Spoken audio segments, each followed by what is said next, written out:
ಈ ಬಾರಿಯ ಐಪಿಎಲ್ನಲ್ಲಿ ಸೂಪರ್ ಡೂಪರ್ ಓಪನಿಂಗ್ಸ್ ಪಡೆದುಕೊಂಡು ಬ್ಯಾಕ್ ಟು ಬ್ಯಾಕ್ 6 ಗೆಲುವುಗಳನ್ನು ಕಂಡಿದ್ದ ಪಂಜಾಬ್ ಕಿಂಗ್ಸ್ ನಂತರದ 6 ಪಂದ್ಯಗಳಲ್ಲಿ ಸೋತು ಸುಣ್ಣವಾಗಿದ್ದು, ಇವತ್ತಿನ ಪಂದ್ಯದಲ್ಲಿ ಆದರೂ ಗೆದ್ದು ಗೆಲುವಿನ ಟ್ರ್ಯಾಕ್ಗೆ ವಾಪಸ್ಸಾಗಲು ಪ್ಲಾನ್ ಮಾಡಿಕೊಂಡಿದೆ. ಇನ್ನು ಇವತ್ತು ಲೀಗ್ ಹಂತದ ಕೊನೆಯ ಪಂದ್ಯ ನಡೆಯಲಿದ್ದು, ಪಂಜಾಬ್ ಲಕ್ನೋ ಸೂಪರ್ ಜೈಂಟ್ಸ್ ತಂಡವನ್ನು ಎದುರಿಸಲಿದೆ. ಈಗಾಗಲೇ ಎಲ್ಎಸ್ಜಿ 19ನೇ ಆವೃತ್ತಿಯ ಐಪಿಎಲ್ನಿಂದ ಹೊರಬಿದ್ದಿದ್ದು, ಈ ಪಂದ್ಯ ಪಂಜಾಬ್ಗೆ ಮಾಡು ಇಲ್ಲವೇ ಮಡಿ ಪಂದ್ಯವಾಗಿದೆ. ಸದ್ಯ 13 ಅಂಕಗಳೊಂದಿಗೆ 5ನೇ ಸ್ಥಾನದಲ್ಲಿರುವ ಪಂಜಾಬ್ ಇವತ್ತಿನ ಪಂದ್ಯವನ್ನು ಗೆದ್ರೆ 15 ಅಂಕಗಳನ್ನು ಪಡೆಯಲಿದೆ.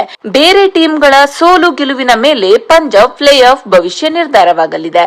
ಪಂಜಾಬ್ ಕಿಂಗ್ಸ್ ತಂಡದ ಓಪನರ್ಸ್ ಪ್ರಭ್ಸಿಮ್ರನ್ ಸಿಂಗ್, ಪ್ರಿಯಾಂಶ್ ಆರ್ಯ ಲೀಗ್ ಹಂತದ ಕೊನೆಯ ಮ್ಯಾಚ್ನಲ್ಲಿ ಉತ್ತಮ ಪ್ರದರ್ಶನ ನೀಡಬೇಕಾಗಿದೆ. ತಂಡಕ್ಕೆ ದೊಡ್ಡ ಸ್ಕೋರ್ ತಂದುಕೊಡುವಲ್ಲಿ ಇವರಿಬ್ಬರ ಆಟ ಮುಖ್ಯವಾಗುತ್ತೆ.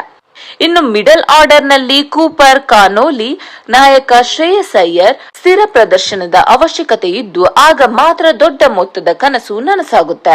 ಪಂಜಾಬ್ ಟೀಮ್ನಲ್ಲಿ ಸ್ಟಾರ್ ಬೌಲರ್ಗಳ ದಂಡೆ ಇದ್ರೂ ರನ್ಗಳಿಗೆ ಕಡಿವಾಣ ಹಾಕುವಲ್ಲಿ ಈ ಬೌಲರ್ಸ್ ಫೇಲ್ ಆಗ್ತಿದ್ದಾರೆ. ಫಾಸ್ಟ್ ಬೌಲರ್ ಹರ್ಷದೀಪ್ ಸಿಂಗ್ ಪಂಜಾಬ್ ಪರ ಅತಿ ಹೆಚ್ಚು ವಿಕೆಟ್ಗಳನ್ನು ಈ ಲೀಗ್ನಲ್ಲಿ ಪಡೆದಿದ್ದರೂ ಸಹ ರನ್ಗಳನ್ನು ಕೊಟ್ಟು ಬಿಟ್ಟಿದ್ದಾರೆ. ಇನ್ನು ಉಳಿದ ಬೌಲರ್ಸ್ ಗಳಿಂದ ಹೇಳಿಕೊಳ್ಳುವ ಪ್ರದರ್ಶನ ಬಂದಿಲ್ಲ.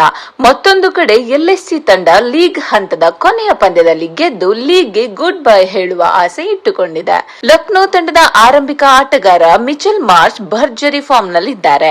ಇವರಿಗೆ ಜೋಶ್ ಇಂಗ್ಲಿಷ್ ಉತ್ತಮ ಸಾಥ್ ನೀಡಬೇಕಾಗಿದೆ. ಆದರೆ ಮಿಡಲ್ ಆರ್ಡರ್ ಬ್ಯಾಟರ್ಗಳ ವೈಫಲ್ಯ ಲಕ್ನೋಗೆ ಹೊಡೆತ ನೀಡುತ್ತಿದೆ.